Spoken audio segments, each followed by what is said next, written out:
Kiekvieną sekundę internete vyksta tūkstančiai veiksmų. Žmonės kalbasi tarpusavyje, kažkas nusiperka prekę iš Amazon, kas nors piratuoja failus, kiti dirba ar klausosi muzikos.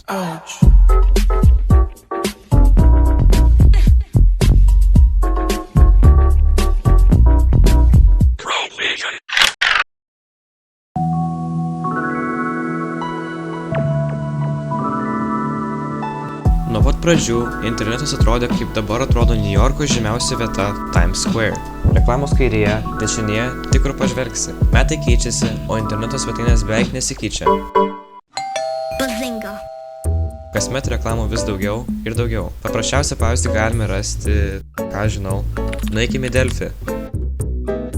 Va, ir iš karto matosi pirk tą, pirk aną. Netgi į savo YouTube video kūrėjai deda reklamas iš rėmėjų. Labą dieną, mano žiūrovai. Nu, labas. Šiandien mus sponsorina O, ne. Boksininkas Mygtukas.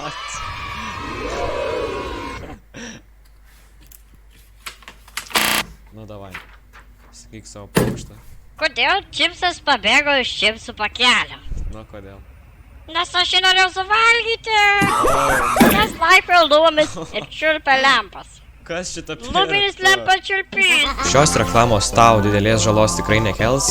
Nu, nebent tiesiog užknisa, bet tos reklamos parneša youtuberiams didelius pinigus. Jeigu randiesi ne visai patikimame tinklapyje, kur dažnai reklamos pradeda atsirasti viduryje ekrano, tos reklamos vadinamos pop-up reklamos.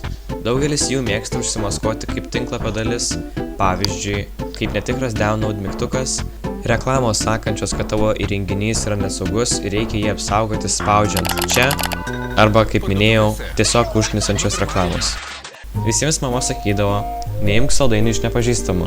Toks pat principas online. Jeigu kažkas tau siūlo saldainių arba nemokamą žaidimą, tai 10 iš 10 kartų yra netikra. Šitaip tūkstančiai žmonių praranda savo slaptažodžius arba savo online tapatybę. Netyčia arba iš smalsumo parsisiuntus pop-up reklamos failą, žmogus kitoje pusėje gali surasti jūsų banko kortelės duomenis, failus ir daug daugiau. Stenkis jų nespausti arba įsijunk adblockerį. Aišku, būna tokių svetainių, kurios tau neleidžia jomis naudotis, kol adblockeris yra aktyvuotas. Todėl atidžiai žiūrėk, kur ir ką spaudi.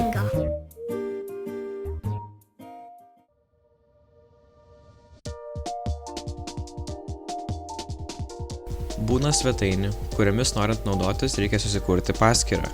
Jeigu manote, kad svetainę naudosite tik tais vieną kartą, labai rekomenduoju naudoti netikrą e-mailo pašto paskyrą, arba kitaip sakant temporary email. Naudojant temporary email, jūs išvengiate spamo iš jau nereikalingų svetainių. Taip pat gali apsisaugoti nuo duomenų pavogimo. Dar vienas labai paprastas ir akivaizdus patarimas, kurį aš manau mes visi žinome, yra nenaudoti tų pačių slaptažodžių. Daugelis svetainių gali būti lengvai nulaužiamos ir tavo vienintelis slaptažodis lengvai gali būti surastas. Ta prasme, bet koks 12-metis su pakankamai googlinimo įgūdžiu gali paprasčiausiai suvesti duomenų nutekėjimas ir tam tikra data ir rasti milijonus paskyrų. Na ir viena iš tų paskyrų gali būti tavo.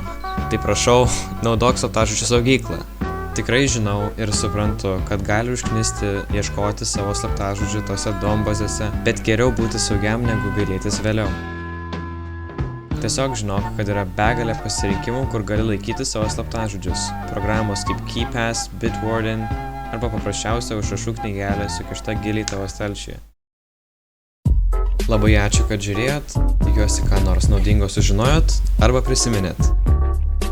Iki kito karto.